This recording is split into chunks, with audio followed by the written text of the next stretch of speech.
నమస్కారం. ప్రేక్షకులందరికీ శుభోదయం. ఈనాటి శుభయోగం శీర్షికన ఏరువాక పూర్ణిమ సందర్భంగా ఎలాంటి విధి విధానాలు పాటించాలో, తద్వారా ఎలాంటి ప్రయోజనాలు సిద్ధింపజేసుకోవచ్చు, అలాగే అంతర్జాతీయ యోగా దినోత్సవం సందర్భంగా ఎలాంటి ముఖ్యమైన విధులు పాటించాలో పరిశీలిద్దాం. ప్రధానంగా ఈరోజు అంతర్జాతీయ యోగా దినోత్సవం. ఈ సందర్భంగా సూర్య నమస్కారాలు ఆచరించడం ద్వారా, యోగాసనాలు నిర్వహించడం ద్వారా యోగాలో ఉన్నటువంటి అంతరార్థాన్ని తెలుసుకుంటూ చంచలమైన మనస్సును నియంత్రణలో ఉంచుకోవటం ద్వారా ఆరోగ్య ప్రాప్తిని సిద్ధింపజేసుకోవచ్చు. అదేవిధంగా జ్యేష్ఠమాసంలో వచ్చే పౌర్ణమి తిథిని ఏరువాక పున్నమి అనే పేరుతో పిలుస్తారు. ఈ ఏరువాక పున్నమి నాడు వ్యవసాయదారులు దుక్కి దున్ని పొలం పనులు ప్రారంభిస్తారు. దీన్నే విష్ణు పురాణంలో సీతాయజ్ఞం అనే పేరుతో పిలుస్తారు. అలాగే ఈ ఏరువాక పున్నమి నాడు వటసావిత్రి వ్రతము అనే పేరుతో మహిళామణులు మర్రి చెట్టు దగ్గర ప్రత్యేకమైన పూజా కార్యక్రమాలు నిర్వహించాలి. అలా చేస్తే మహిళామణులకు దీర్ఘ సుమంగళీతత్వం కలుగుతుందని ప్రామాణిక గ్రంథాల్లో చెప్పారు. ఈ వటసావిత్రి వ్రతాన్ని మహిళామణులు ఎలా ఆచరించాలంటే, ముందుగా మీకు దగ్గరలో ఉన్నటువంటి మర్రి చెట్టు దగ్గరకు వెళ్ళాలి. అక్కడ తమలపాకులో పసుపు ముద్దను ఉంచి హరిద్రా గణపతి స్వరూపంగా భావిస్తూ హరిద్రా గణపతికి షోడశనామాలు చదువుతూ అక్షింతలతో పూజ చేయాలి. ఆ తర్వాత ప్రత్యేకమైన విధి విధానాలతో మర్రి చెట్టును పూజించాలి. స్కాంద పురాణం, భవిష్యోత్తర పురాణంలో వటసావిత్రి వ్రతం సందర్భంగా మర్రి చెట్టును పూజించేటప్పుడు ఏ సంకల్పం చెప్పుకొని పూజించాలో ప్రామాణికంగా చెప్పారు. ఆ సంకల్పం ఏంటంటే, మమ మాంగళ్య దోషాది సకల దోష పరిహారార్థం బ్రహ్మ సావిత్రీ ప్రీత్యర్థం సత్యవత్ సావిత్రీ ప్రీత్యర్థంచ వటసావిత్రి వ్రతం అహంకరిష్యే. ఈ సంకల్పం చెప్పుకొని మర్రి చెట్టుకు పూజా కార్యక్రమాలు ప్రారంభించాలి. ముందుగా 2 పాత్రలలో నవధాన్యాలు పోసి మర్రి చెట్టు దగ్గర ఉంచాలి. మర్రి చెట్టు దగ్గర బియ్యపిండితో ముగ్గు వేసి పసుపు కుంకుమ మర్రి చెట్టు మొదట్లో వేస్తూ మర్రి చెట్టుకు నమస్కారం చేసుకుంటూ నమో వైవస్వతాయ అని జపించుకోవాలి. ఆ తర్వాత మర్రి చెట్టు దగ్గర అర్ఘ్యాన్ని విడిచిపెట్టాలి. రాగి చెంబులో నీళ్లు తీసుకొని కింద ఒక పళ్ళాన్ని ఏర్పాటు చేసి ఆ పళ్ళెంలో మర్రి చెట్టు దగ్గర అర్ఘ్యాన్ని విడిచిపెట్టాలి. ఆ తర్వాత ఒక పసుపు రంగు దారము, ఎరుపు రంగు దారము తీసుకొని ఆ పసుపు రంగు దారము, ఎరుపు రంగు దారము మర్రి చెట్టుకు చుడుతూ ఓం వటసావిత్ర్యై నమః అని జపించుకోవాలి. ఆ తర్వాత మర్రి చెట్టు సమీపంలో ముత్తైదువుల 5గురికి పసుపు కుంకుమ పూలు పండ్లు రవిక వస్త్రం ఉంచి తాంబూల వాయనం ఇవ్వాలి. ఇలా చేస్తే వటసావిత్రి వ్రతం పూర్తవుతుంది. ఎరుపు రంగు దారం చుట్టకపోయినా పసుపు రంగు దారాన్ని లేదా పసుపు రంగు వస్త్రాన్ని మర్రి చెట్టుకు చుట్టాలి. అలా చేయటం ద్వారా మహిళామణులు దీర్ఘ సుమంగళీతత్వాన్ని సిద్ధింపజేసుకోవచ్చు. అలాగే ఈరోజుకి ఇంకొక ప్రత్యేకత కూడా ఉంది. ఆ ప్రత్యేకత ఏంటంటే, పూరీ జగన్నాథ స్వామి వారి స్నానోత్సవాన్ని నిర్వహిస్తారు. దీన్నే పూరీ జగన్నాథ స్వామి నేత్రోత్సవం అనే పేరుతో పిలుస్తారు. పూరీ క్షేత్రంలో దారువుతో తయారు చేయబడినటువంటి జగన్నాథుడు, సుభద్ర, బలభద్రుడు ఈ 3 మూర్తుల రూపులను కూడా ఆలయంలో ఉన్నటువంటి స్నాన వేదిక మీదకు తీసుకొస్తారు. అలా తీసుకొచ్చిన తర్వాత ఆలయంలో ఉన్న బావిలో నీటిని 108 కలశాల్లో తీసుకొని వాటితో ఈ 3 మూర్తులకు ప్రత్యేకమైనటువంటి స్నానాలు నిర్వహిస్తారు. ఆ తర్వాత మూల విరాట్ విగ్రహం జగన్నాథుడు, బలభద్రుడు, సుభద్ర ఈ 3 కూడా ప్రధాన దేవాలయంలోకి తీసుకువెళ్లకుండా అనసోర అనే ఒక ప్రత్యేకమైనటువంటి చీకటి గదిలో ఉంచి అమావాస్య వరకు కూడా ప్రత్యేకమైన లేపనాలు పూస్తారు. దీన్నే పూరీ జగన్నాథ స్వామివారి స్నానోత్సవం లేదా నేత్రోత్సవం అనే పేరుతో పిలుస్తారు. కాబట్టి ఏరువాక పున్నమి, వటసావిత్రి వ్రతము, పూరీ జగన్నాథ స్వామివారి స్నానోత్సవము ఈ ప్రత్యేకతలు సంతరించుకున్నటువంటి మహిమాన్వితమైన రోజు సందర్భంగా మహిళామణులు ఈ విధి విధానాలు పాటించడంతో పాటుగా మర్రి చెట్టు దగ్గరకు వెళ్ళటం వీలు కాని వాళ్ళు దానికి ప్రత్యామ్నాయంగా మీ గృహంలో పూజా మందిరంలో తమలపాకులో పసుపు ముద్ద ఉంచి లేదా తమలపాకులో గంధం ముద్దను ఉంచి దాన్ని మర్రి చెట్టు స్వరూపంగా భావించుకుంటూ అక్షింతలు వేస్తూ పుష్పాలు వేస్తూ నమో వైవస్వతాయ అని 21 సార్లు పఠించండి. ఓం వటసావిత్ర్యై నమః అని 21 సార్లు పఠించండి. ఇలా చేయటం ద్వారా కూడా మహిళామణులు దీర్ఘ సుమంగళితత్వాన్ని సిద్ధింపజేసుకోవచ్చు. రేపటి శుభయోగం శీర్షికన శనివారం సందర్భంగా శనిదోష తీవ్రతను తగ్గింపజేసుకోవటానికి, విష్ణుమూర్తి సంపూర్ణమైన అనుగ్రహం పొందటానికి రావి చెట్టును ఏ విధంగా పూజించాలో, రావి చెట్టు ఆరాధనలో ఉన్నటువంటి రహస్యాలేంటో పరిశీలిద్దాం. నమస్కారం.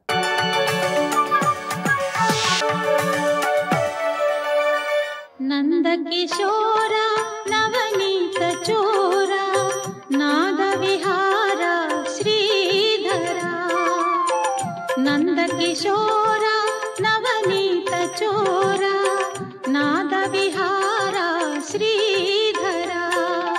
ఇక్కడ అర్జునంత అహహ పగలు తెల్లనిదిగా తేటగా ఉంటుంది అని చెప్తూ అర్జున శబ్దం తెల్లదనం కోసం వేదం వాడింది కనుక అర్జున ఎక్కడ వచ్చినా తెలుపుని అర్థము అన్నాడు. ఇక్కడ హనుమంతుడు కొమ్మ మీద కూర్చున్నప్పుడు సీతమ్మ చూస్తుంది పైకి. అప్పుడు హనుమంతుడు ఎలాగోనంటే వేష్టితార్జున వస్త్రంచా అంటాడు వాల్మీకి. అంటే తెల్లని వస్త్రం కట్టుకున్నాడు. తెల్ల నార చీర ధృతు దాల్చునాతని వెల్ల జన్నిదంబు వెలయువా అని. కానీ అర్జున అంటే అర్థం ఏంటి? తెల్లనివాడు.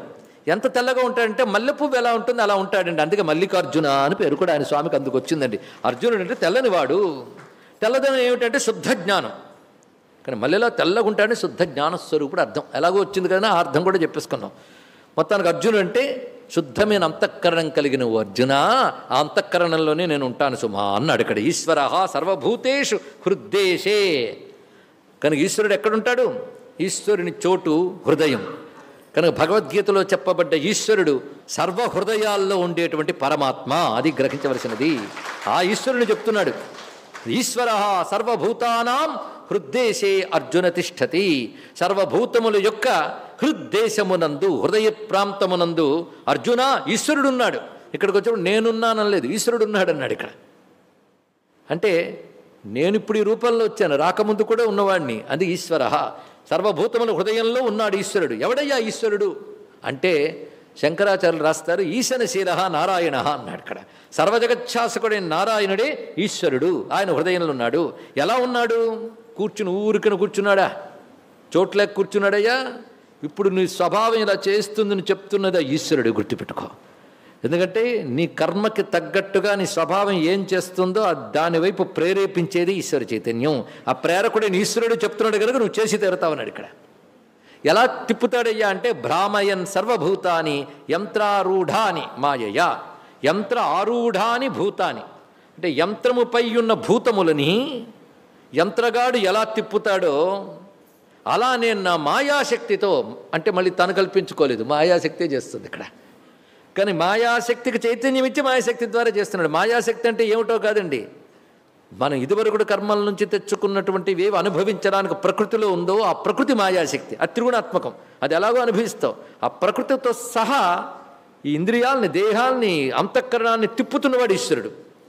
కానీ నువ్వే తిప్పుతున్నావంటే మాయయా. అది మళ్ళీ గుర్తు చేశాడు. మాయతో తిప్పుతున్నాను. నాదైన అనిర్వచనీయమైన శక్తి పేరు మాయా. అదే ప్రకృతి. మళ్ళీ చెప్పాలంటే దైవీయేషా గుణమయి మమ మాయా దురత్యయ, దానికి తెచ్చుకోవాలి. అది మాయ. మళ్ళీ ఇప్పుడు దాని వివరణ అక్కర్లేదని మనం గుర్తు చేసాం ఇక్కడ. దానితో భ్రామయన్ ఎవరిని తిప్పుతున్నాను? యంత్రారూఢాని భూతాని సర్వభూతాన్ని. నిన్ను వాడినా కాదు, అదిగో అక్కడ యుద్ధానికి సిద్ధమైన దుర్యోధనుణ్ణి, ధర్మరాజుని, నిన్ను అందరిని నేను తిప్పుతున్నాను. చూడుకో, ఒకడిని కాదు. అక్కడెక్కడో ఊరు పేరులో భటుడు ఉన్నాడు, వాడిని కూడా తిప్పుతున్నాను నేనే. ప్రతివాడిని. నీకు వాడు అనామకుడు, నేను అందరి హృదయంలో ఉన్నాను తెలుసుకో. అందరినీ తిప్పుతున్నాను. ప్రతివారు హృదయంలో ఉంటూ వాళ్ళని నడుపుతున్నాను తెలుసుకో. ఇక్కడ ఎలా తిప్పుతున్నాను అంటే ఒక రంగుల రాట్నం తిప్పినట్టయ్యా అన్నాడు. రంగుల రాట్నంలో కూర్చోడానికి ఒక్కొక్క చోటు ఉంటుంది. ఒకటి కర్రతో, అన్ని కర్రే. దానికి భగవత్పాల్ వారు అంటారు ఇక్కడ చాలా విశేషంగా, దారువు మొదలైనవి ఎలాగైతే యంత్రమందు పెడతారో అలాగా అన్నాడు. అంటే అర్థం చేసుకోవాలంటే రంగుల రాట్నం చాలామందికి తెలిసి ఉంటుంది. వాడు డబ్బు తీసుకుని తిప్పుతూ ఉంటాడు. ఇక్కడ ఆ తిరిగేదంతా ఏది నిజానికి రాట్నమే, వీడు తిప్పేవాడు. అందుకే మాయది. దానిలో బొమ్మలు ఉంటాయి. ఒకటి ఏనుగు బొమ్మ, ఇంకోటి ఒంటె బొమ్మ, గుర్ర బొమ్మ, కుక్క బొమ్మ. వాడు ఏ బొమ్మ కావాలంటే సెలెక్ట్ చేసుకుని కూర్చోవచ్చు దాని మీద. ఇక్కడ అలాగా ఈ బొమ్మలు, ఉపాధులని బొమ్మల్లో జీవుడు కూర్చుని ఉంటాడు. ఇక్కడ వాడు తిప్పుతుంటాడండి పరమాత్మ. ఇక్కడ నువ్వు సెలెక్ట్ చేసుకున్నదే ఆ బొమ్మ. అంటే నీ కర్మల కొద్దీ నీకు ఫిక్స్ అయిపోయిన ఉపాధులే ఇస్తూ భగవానుడు. అయితే వీడు బయట ఉండి తిప్పుతాడు, ఆయన హృదయంలో ఉండి తిప్పుతాడు. అది ఎక్కడ? అది యంత్రారూఢ అని మాయజ. ఇప్పుడు చేయాల్సిందేంటి? ఎవడు తిప్పుతున్నాడు వాడిని శరణు వేడు.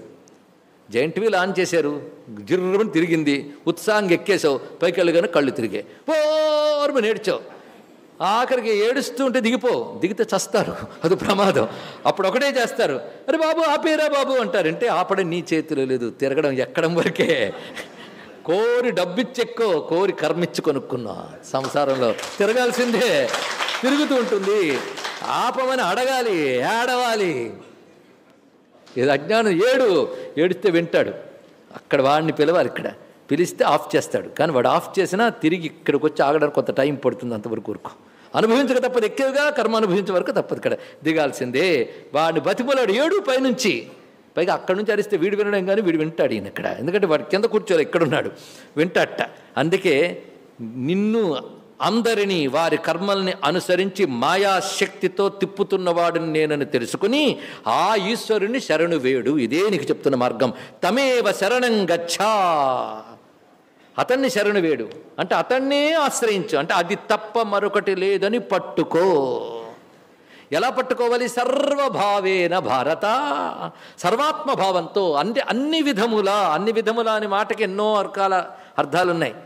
అంటే అది తప్ప మరొకటి లేదని, ఏదైనా అదే నేను, గతి భర్త ప్రభు సాక్షి చెప్పాడుగా భగవానుడు. అందరికీ గతి నేను, ప్రభువు నేను, సాక్షిని నేను, పోషకుణ్ణి నేను అన్నీ తెలియజేశాడు. ఇవి సర్వభావేన. అందుకే త్వమేవ శరణం గచ్చ, ఆ ఈశ్వరుని మాత్రమే, ఏవ అనే మాటలు ఆయన్ను మాత్రమే శరణు వేడు. ఎలా వేడాలి? సర్వభావేన. హే భారత, భరతవంశోద్భవ, ఎందుకు శరణు వేడాలి? తత్ప్రసాదాత్ పరాం శాంతిం స్థానం ప్రాప్స్యసి శాశ్వతం. మళ్ళీ ప్రసాదాత్ ఎన్ని మాటలు వస్తుందో చూడండి. ఆయన అనుగ్రహం చేత, ఈశ్వరానుగ్రహం ఒక్కటే దిక్కు చూడండి తరించడానికి, ఇంకేమీ లేదు. ఎవ్వడికైనా అహంకారానికి తావు లేదు, ఈశ్వరానుగ్రహం ఒక్కటే. స్వస్తి.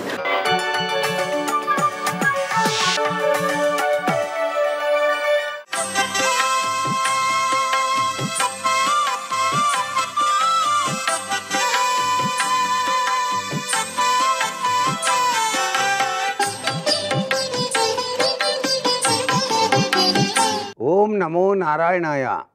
ఓం నమ శివాయ. శ్రీమాత్రే నమ. ఈరోజు ఏరువాక పూర్ణిమ. రైతన్నలందరూ కూడాను తమకు వ్యవసాయంలో సహకరించేటువంటి ఆ యొక్క ఎద్దులను చక్కగా కడిగి వాటికి అలంకరణ చేసి తగినటువంటి ఆహారాన్ని కూడాను మనస్ఫూర్తిగా ప్రసాదంగా పంచటం అనేటువంటిది దీనిలో దాగిన పరమార్థ లక్షణం. సాయంకాలం పూట వ్యవసాయ పనిముట్లైనటువంటి నాగల్ని కూడాను కడిగి ఎర్రమట్టి పట్టీలతో అలంకరించి నాగలని ఎద్దులను ఊరేగింపుగా పొలం వద్దకు తీసుకొని వెళ్ళి పొలం దున్నటం అనేటువంటిది ప్రారంభిస్తారు. అంటే వ్యవసాయ పనులకు నాంది వాక్యం పలికేటువంటి విధి విధానం అన్నమాట. భూమాత యొక్క దివ్యవంతమైన అనుగ్రహాన్ని రైతన్నలు పొందడానికి చేసేటువంటి విధి విధానమే ఈ ఏరువాక పూర్ణిమ.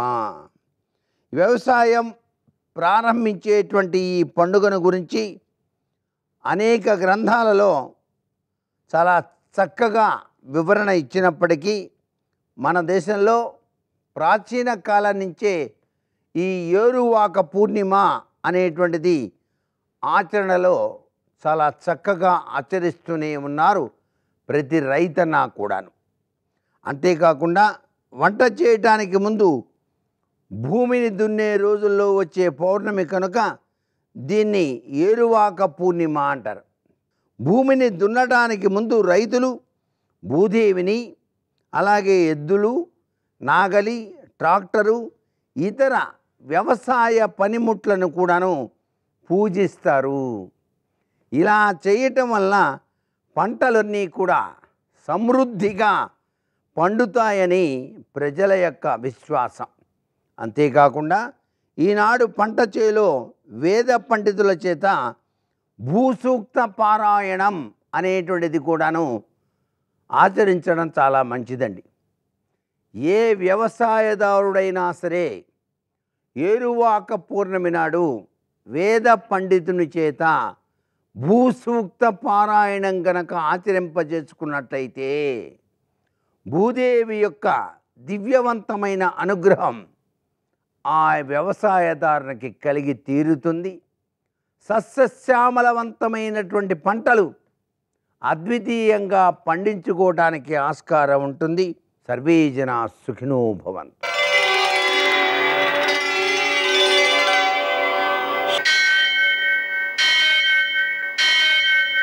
సహస్రశీరుషం దేవం విశ్వాక్షం విశ్వశంభువం విశ్వం నారాయణం దేవమక్షరం పరమం పదం విశ్వతః పరమాం నిత్యం విశ్వం నారాయణగుం హరిం విశ్వమేవేదం పురుషస్తద్విశ్వముపజీవతి పతిం విశ్వస్యాత్మేశ్వరం శాశ్వతం శివమచ్యుతం నారాయణం మహాజ్ఞేయం విశ్వాత్మానం పరాయణం.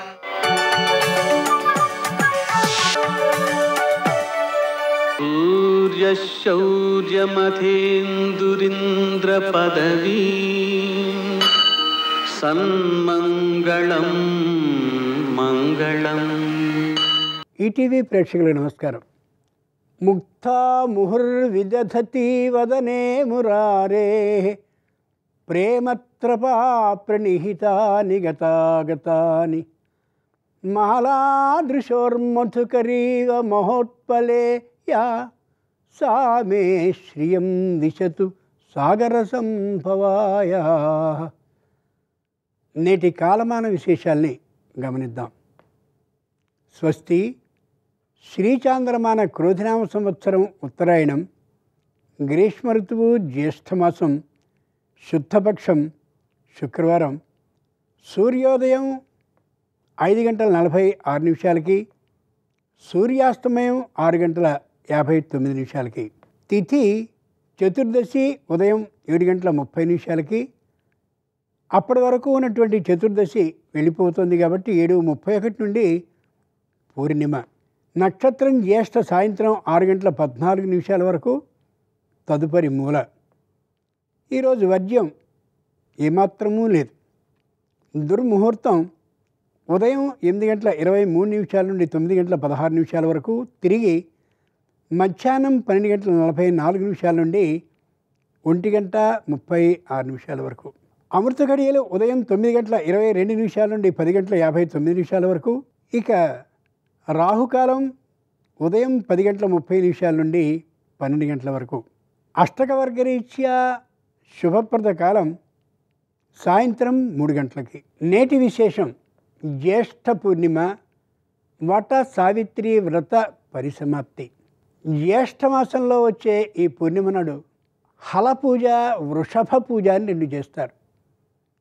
వృషభ పూజ అంటే వర్షతీతి వృషభ, అన్నిటినీ మనకి ఇచ్చేటటువంటిది ఎద్దు. ఏ రాత్రి తెల్లవారుజామున, మధ్యాహ్నం, పగలు, సాయంత్రం ఎప్పుడొకసారి అలా నడుం మీద తట్టి లేపినా ఏమీ అనకుండా వెంటనే అలా అరకకి వెంటనే మెడనందిస్తుంది. దున్నడం కోసం సిద్ధమైపోతుంది. బండి కడితే కూడా వెంటనే తన భుజాన్ని అందిస్తుంది. అలా ఉండి పూర్తిగా వడ్లన్నీ గాదెలకు చేర్చేంత వరకు కూడా, చేరేంత వరకు కూడా శ్రమించేటటువంటిది వృషభం. అంచేతనే వర్షతీతి వృషభ, కోరికలన్నింటినీ ఇచ్చేటటువంటిది అది అని చెప్తారు.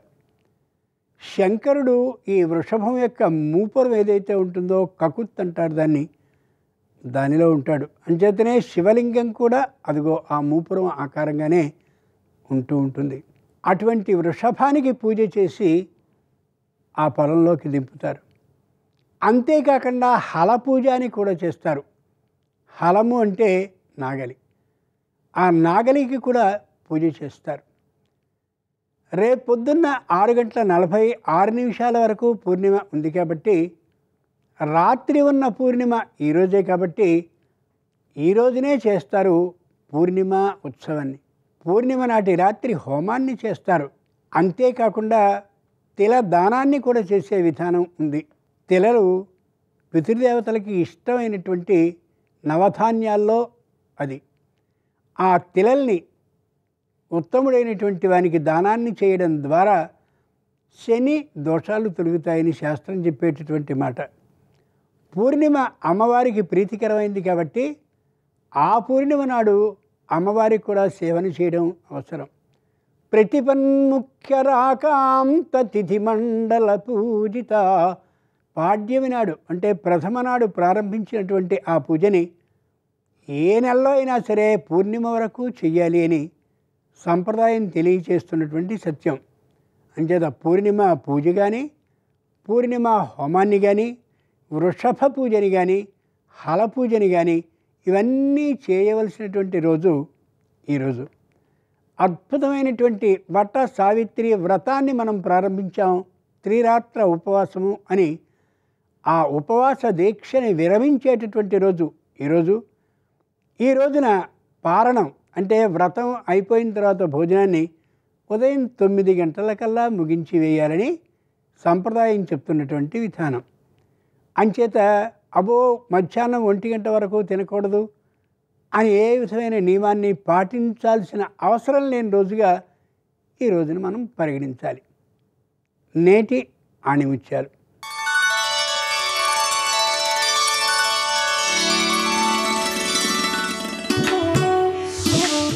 అందమైన జీవితం వెతికితే దొరకదు, మనం నిర్మిస్తే తయారవుతుంది.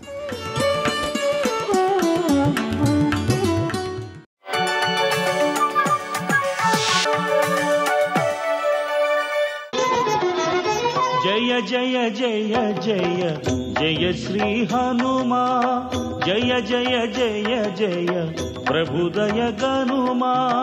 తస్యాశుభం వామమరాళపక్ష్మా రాజీవృతం కృష్ణ విశాల శుక్లం ప్రాసందతైకం నయనం సుకేస్య మీనాహతం పద్మమివాభితామ్రం. శుభసూచనలు కనపడుతున్నాయంటే సీతమ్మకి ఎడమ కన్ను అదిరింది అని వదిలేస్తే కవితా సౌందర్యం ఏది? అప్పుడు కూడా మహర్షి ఎంత అందంగా చెప్పారంటే, ఈ కన్ను తెల్లగా ఉంటుంది కదూ, ఉండి మధ్యలో ఉన్నటువంటి కనుగుడ్డు నల్లగా ఉంటుంది. ఈ కంటికి ఉన్నటువంటి వెంట్రుకలు మిగిలిన వెంట్రుకల్లా ఇలా వాలిపోవు, ఇలా పైకి లేస్తాయి. అలా ఉన్నటువంటి వెంట్రుకలతో కూడుకుని ఉన్నటువంటి ఆ తల్లి యొక్క ఎడమ కన్ను అదిరితే ఎలా ఉందంటేట, బాగా నీటితో నిండిపోయినటువంటి ఒక సరోవరం ఉంది. ఆ సరోవరంలో ఒక తామర పువ్వు పూసింది. పైన నీటి మీద తామర పువ్వు కనపడుతోంది.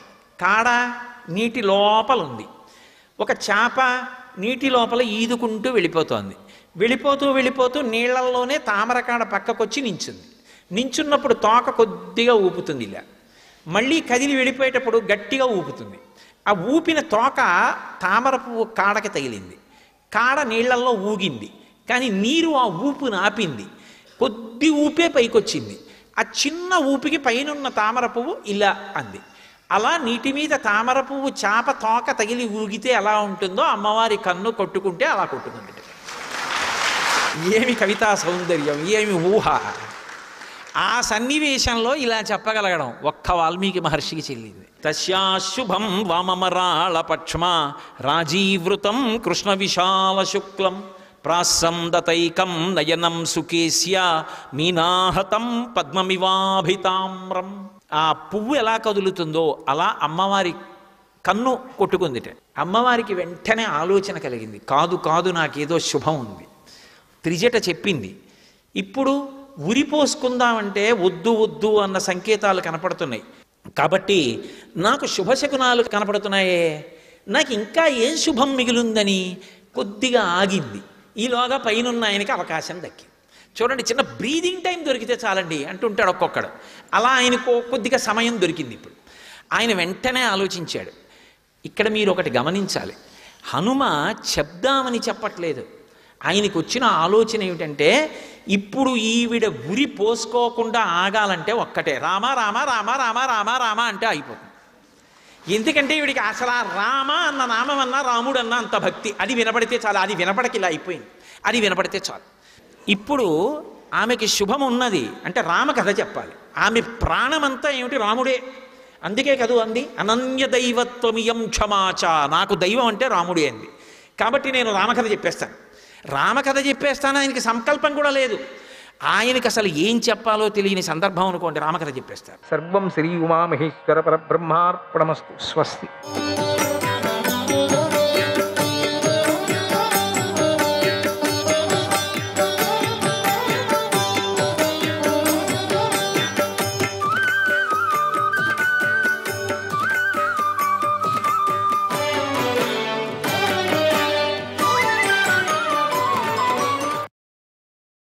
ఓ దుర్యోధన, నువ్వు జీవించి ఉండగానే నీకు సుఖాన్ని కలిగించే ఒక మాటను విను.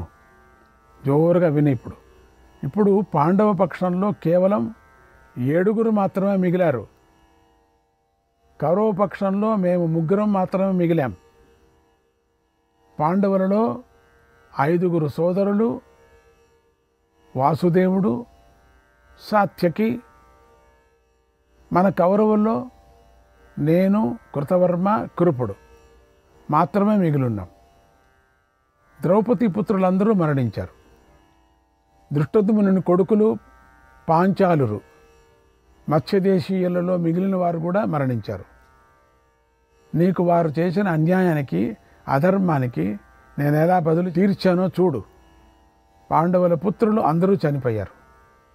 రాత్రి నిద్రిస్తున్న సమయంలో ప్రజలు వాహనాలతో పాటు శిబిరం అంతా కూడా నాశనమైపోయింది. నేను రాత్రి వేళ శిబిరంలోకి ప్రవేశించి పాపకర్మ చేసిన దుష్టద్యుమ్నుడిని పశువుని చంపినట్లుగా చంపానన్నాడు. ఆ మాట దుర్యోధనుని మనస్సుకు నచ్చింది. దాంతో కొద్దిగా చైతన్యాన్ని పొంది ఇలా అన్నాడు, ఓ అశ్వత్థామ, ఈరోజు నువ్వు కృతవర్మలతో కలిసి నాకు సంతోషం కలిగించినంతగా కానీ ఆనాడు భీష్ముడు కలిగించలేదు, కర్ణుడు కలిగించలేదు, నీ తండ్రి కూడా నాకు సంతోషం కలిగించలేదు. క్షుద్రుడైన ఆ దృష్టద్యుమ్నుడు శిఖండితో సహా మరణించాడు. మంచి పని. నేను ఇప్పుడు నన్ను ఇంద్రుడితో సమానమైన వాడిగా భావించుకుంటున్నాను. మీరు సుఖాలను పొందండి, మీకు మేలు కలుగుతుంది. మనం మళ్ళీ స్వర్గంలోనే కలుసుకుందాం అని దుర్యోధనుడు మౌనం వహించాడు. మిత్రులకు దుఃఖాన్ని కలిగిస్తూ ప్రాణాలు విడిచిపెట్టి స్వర్గానికి వెళ్ళాడు. జై బోలో కృష్ణ పరమాత్మకి జై. దుర్యోధనుని శరీరం నేలపై పడిపోయింది. ఓ మహారాజా, ఇలా నీ పుత్రుడు మరణించాడు. దుర్యోధనుడు కథ ఇక్కడికి అయిపోయింది. యుద్ధంలో శూరుడై ముందుకు సాగి తర్వాత ఇతరుల చేతిలో చంపబడ్డాడు. దుర్యోధనుడు మరణించే ముందు ఆ 3 కౌగిలించుకున్నాడు. తర్వాత ఆ 3 మాటిమాటికి దుర్యోధనుని చూస్తూ తమ రథాలను ఎక్కారు. నేను ఇలా అశ్వత్థామ పలికిన దీనమైన మాటలు విని దుఃఖంతో లేచి వచ్చాం. ఓ మహారాజా, అసలు నీ అవినీతి వల్లనే కురు పాండవ యోధులకు ఘోరమైన యుద్ధం జరిగింది, భయంకరమైన వినాశనం జరిగింది. ఏం చెప్పేం ప్రయోజనం? వాడి చెవులు కూడా లేవు సరిగా. నీ కుమారుడు స్వర్గానికి వెళ్ళిన తర్వాత నేను శోకానికి లొంగిపోయాను. ఋషిదత్తం ప్రణష్టం తద్ దివ్యదర్శత్వ మధ్యవై. అప్పుడు నాకు వ్యాస మహర్షి ఇచ్చిన దివ్యదృష్టి కూడా నశించిపోయింది అన్నాడు సంజయుడు. ఇక్కడికి ఆ నశించిపోయింది, నాకు ఏం జరిగిందో తెలీదు. అలా దుర్యోధనుని మరణగాథ విని ధృతరాష్ట్ర మహారాజు వేడి నిట్టూర్పులు విడిచాడు. చింతలో మునిగిపోయాడు, బాగా కుమిలిపోయాడు అన్నాడు వైశంపాయన మహర్షి. ఈయనకు దివ్యదృష్టి కూడా పోయింది. సంజయుడికి ఇంక చెప్పలేడు. శ్రీకృష్ణాయ పరమాత్మనే నమః. 10వ అధ్యాయం.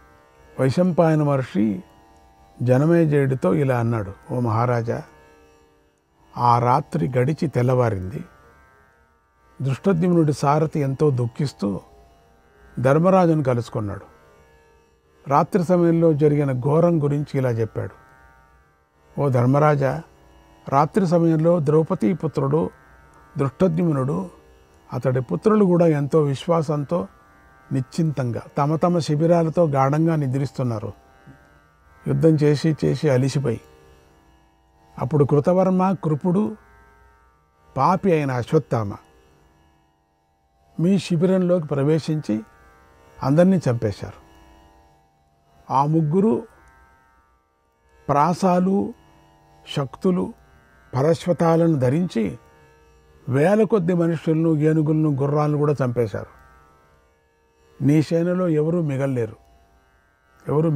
ఓ ధర్మాత్మ, నీ మహాసైన్యంలో నేనొక్కడినే మిగిలాను. కృతవర్మ ఇతరులను చంపటంలో దృష్టి పెట్టుకున్నాడు. ఆ సమయంలో నన్ను విస్మరించాడు. నేనెంతో కష్టం మీద అక్కడి నుంచి ప్రాణాలతో బయటపడ్డాను అన్నాడు. ఆ అమంగళకరమైనటువంటి మాటలు విని ధర్మరాజు కృంగి కింద పడుతూ ఎంతో దుఃఖించాడు. అప్పుడు వెంటనే సాత్యకి వచ్చి ధర్మరాజు పడకుండా పట్టుకున్నాడు. భీముడు, అర్జునుడు, నకుల, సహదేవులు కూడా వచ్చి ధర్మరాజును పట్టుకున్నారు. ధర్మరాజు స్పృహలోకి వచ్చి ఆర్తుడిలాగా దుఃఖించాడు. ముందుగా నేను మన శత్రువులను గెలిచి తర్వాత వారి చేతిలో ఓడిపోయాను అని రోధించాడు. దివ్యదృష్టి గల వారికి కూడా ప్రయోజనాలు ఎలా లభిస్తాయో, ఎలా నశిస్తాయో తెలియటం చాలా కష్టం. గొప్పారి దివ్యదృష్టి ఉండే వాళ్ళని కూడా విధి అనేది కప్పేస్తుందట. కొందరు ఓడి గెలుస్తారు, కానీ మనం గెలిచి ఓడిపోయాం. సోదరులు, సహచరులు, తండ్రులు, పుత్రులు, మిత్రులు, బంధువులు, అమాత్యులు, పౌత్రులను అందరినీ గెలిచి కూడా మనం ఓడిపోయాం. ఒక్కొక్కసారి కీడు కూడా మేలులాగానే కనిపిస్తుంది, ఒక్కొక్కసారి మేలు కూడా కీడులాగానే కనిపిస్తుంది. అలాగే ఇప్పుడు మన ఈ గెలుపు ఓటమిగా మారిపోయింది. అందువల్ల మనం గెలిచి ఓడిపోయాం. గెలిచి కూడా తర్వాత బాధపడవలసి వస్తే దాన్ని గెలిచినవాడు గెలుపుగా ఎలా భావిస్తాడు? నా పరిస్థితి కూడా ఇప్పుడు అలాగే ఉంది. ఇప్పుడు మనం శత్రువుల చేతిలో పూర్తిగా ఓడిపోయినట్లే లెక్క. విజయం కోసం మిత్రులను వధించి పాపకర్మలు చేస్తే ఒక్కొక్కసారి విజయంతో ఉల్లాసంగా ఉండటం జరుగుతుంది. కానీ జాగ్రత్తగా ఉన్న శత్రువుల చేతిలో ఓటమి పొందక తప్పదు. ఇప్పుడు మనం అలాగే అజాగ్రత్తగా ఉండి ఓడిపోయాం. కర్ణుడు, ద్రోణాచార్యుడు, భీష్ముడు యుద్ధంలో వెన్నుచూపని యోధులు. అలాంటి వారి చేతిలో నుంచి మనవారు తప్పించుకున్నారు. కానీ ఈ రోజున అజాగ్రత్తతో మరణించారు. నహి ప్రమాదాత్ పరమస్తి కశ్చిద్, నహి ప్రమాదాత్ పరమస్తి కశ్చిద్, వదో నరాణామిహ జీవలోకే, వదో నరాణామిహ జీవలోకే, ప్రమత్తమర్తాహి నరం సమంతాత్, ప్రమత్తమర్తాహి నరం సమంతాత్, త్యజ్యంతనర్తాశ్చ సమావిశంతి. జీవలోకంలోని మనుష్యులకు ఏమరపాటును మించిన మృత్యువు లేదు. జాగ్రత్త లేని మనిషిని అర్థాలు అన్ని ప్రయోజనాలు, లాభాలు పూర్తిగా విడిచిపెడతాయి. అనర్థాలు దరిచేరుతాయి. ఎందుకంటే ఆ రోజు అందరూ పడుకున్నారు. కాపలా కాయద్దు, వాళ్ళు కూడా కాపలా వాళ్ళు కూడా పడుకున్నారు. అంటే ఇంకేమీ లేదు అని అజాగ్రత్త. కొంచెం మెలుగుగా ఉండింటే కొంతమంది బతికేవాళ్ళేమో. ఆశ. నహి ప్రమత్తేన నరేణ శక్యం విద్యాతపః శ్రీర్విపులం యశోవా. సావధానంగా లేని నరుడు విద్యను కానీ, తపస్సును కానీ, సంపాదనను కానీ, ఘనకీర్తిని కానీ పొందలేడు. సావధానతతో ఉంటే శత్రువులందరినీ వధించి సుఖంగా వృద్ధి చెందుతున్నటువంటి ఇంద్రులాగా ఉంటాడు. ఇంద్రుడిలాగా, ఇంద్రుడిలాగా విజృంభించిన రాకుమారులు, రాజులు, మనుమలు ఇప్పుడు ఏమరపాటుగా ఉండటం వల్ల సామాన్య మానవుల్లాగా మరణించారు. శత్రువులు కోపించి నిద్రిస్తున్న వారిని వధించారు. మరణించిన వారందరూ తప్పకుండా స్వర్గానికే వెళతారు. నాకిప్పుడు ద్రౌపది గురించే బాధ. ఈమె ఘోర వార్తను విని శోక సముద్రంలో మునిగి ఉంటుంది. ఆమె ఈ శోకాన్ని ఎలా తట్టుకుంటుంది? ఇప్పటికే కౌరవులు పెట్టిన కష్టాలతో శోకించుంది. ఇప్పుడు ఈ శోకంలో కురింగిపోతుంది. సోదరులు, పుత్రులు, ముసలి తండ్రి అయినటువంటి పాంచాల రాజు చనిపోయారని విని మరీ కృషించిపోతుంది. స్పృహ లేకుండా నేల మీద పడుతుంది. ఇందులో అనుమానం లేదు. ఆ ద్రౌపది సుఖాలు అనుభవించటానికి అర్హురాలు. ఆమె ఈ దుఃఖాన్ని దాటలేదు. పుత్ర వినాశంతోనూ సోదరుల వధతోనూ బాధపడుతూ శోకాగ్ని కాలిపోతూ నేల కూలుతుందేమో అని ధర్మరాజు ఆర్తితో విలపించాడు. తర్వాత మళ్ళీ బాధతో ఇలా అన్నాడు, నకుల వెళ్ళు, దురదృష్టవంతురాలైన ద్రౌపదిని ఆమె తల్లి వైపు ఉన్నటువంటి స్త్రీలతో సహా ఇక్కడికి తీసుకొని రా అన్నాడు. వెంటనే నకులుడు ఆ మాటను పాటించాడు. వేగంగా ద్రౌపది భవనానికి వెళ్ళాడు. అక్కడే ద్రుపద మహారాజు యొక్క భార్యలు కూడా ఉన్నారు. ఇటు ధర్మరాజు మిత్రులతో కలిసి తీవ్రంగా దుఃఖిస్తూ రణభూమికి వెళ్ళాడు. అప్పుడు ఆ రణభూమి భూతగణాలతో నిండి ఉంది. అమంగళకరంగా ఉంది, భయంకరంగా ఉంది. ధర్మరాజు ఆ రణభూమిలోకి వెళ్ళి పుత్రులు, మిత్రులు, సహచరులను చూశాడు. వారి శరీరం అంతా రక్తంతో తడిసిపోయింది. వారందరూ నేలకూలి ఉన్నారు. వారి శరీరాలు ముక్కలై ఉన్నాయి. వారి తలలు తెగిపడి ఉన్నాయి. అలా ఉన్న వారందరినీ చూసి ధర్మరాజు ఎంతో దుఃఖించాడు. గెలిచామని మురిసిపోయాడు. ఇప్పుడు చెప్పుకోనంత దుఃఖం వచ్చింది. సహచరులతో పాటు అచేతనుడైపోయాడు. ఏమీ చేయలేక నేల మీద కూర్చున్నాడు. అన్నాడు వైశంపాయన మహర్షి. శ్రీకృష్ణాయ పరమాత్మనయ నమః. 11వ అధ్యాయం. వైశంపాయన మహర్షి జనమేజయుడికి ఇలా చెప్పాడు, ఓ మహారాజా, తన కొడుకులు, మనుమలు, మిత్రులు యుద్ధంలో మరణించటాన్ని చూసి ధర్మరాజు ఎంతో బాధపడ్డాడు. అతడి మనస్సు తట్టుకోలేని దుఃఖానికి వశమైపోయింది. ధర్మరాజు పుత్రులను, మనుమలను, సోదరులను, బంధువులను తలుచుకున్న కొద్దీ మహాదుఖం కలిగింది. కళ్ళ నిండా నీళ్లు కక్కుకొని నిశ్చేతనుడై వణికిపోయాడు. పాపం తీవ్రంగా కలత చెందాడు. ఇంత దుఃఖం వచ్చిన తర్వాత ఏమిటి ఇంకా? అతని మిత్రులంతా ఓదార్చారు ధర్మరాజుకి. ఆ సమయంలో నకులుడు రథంలో దుఃఖిస్తున్న ద్రౌపదితో కలిసి అక్కడికి వచ్చాడు. అప్పుడు ఉపప్లావ్యానికి వెళ్ళి ఉన్నటువంటి ద్రౌపది తన పుత్రులందరూ మరణించారనే వార్త విని ఎంతగానో దుఃఖించింది. గాలి తీవ్రంగా వీస్తే కంపిస్తున్న అరటి చెట్టులాగా ద్రౌపది వణికిపోయింది. ధర్మరాజు కొద్దకు వచ్చి దుఃఖిస్తూ నేల మీద పడి శోకించింది. ద్రౌపది నేల మీద పడిపోతుండగా భీముడు వేగంగా ముందుకు దూకి ఆమెను పట్టుకున్నాడు. ఏం చేస్తావు? ద్రౌపదిని ఓదార్చాడు.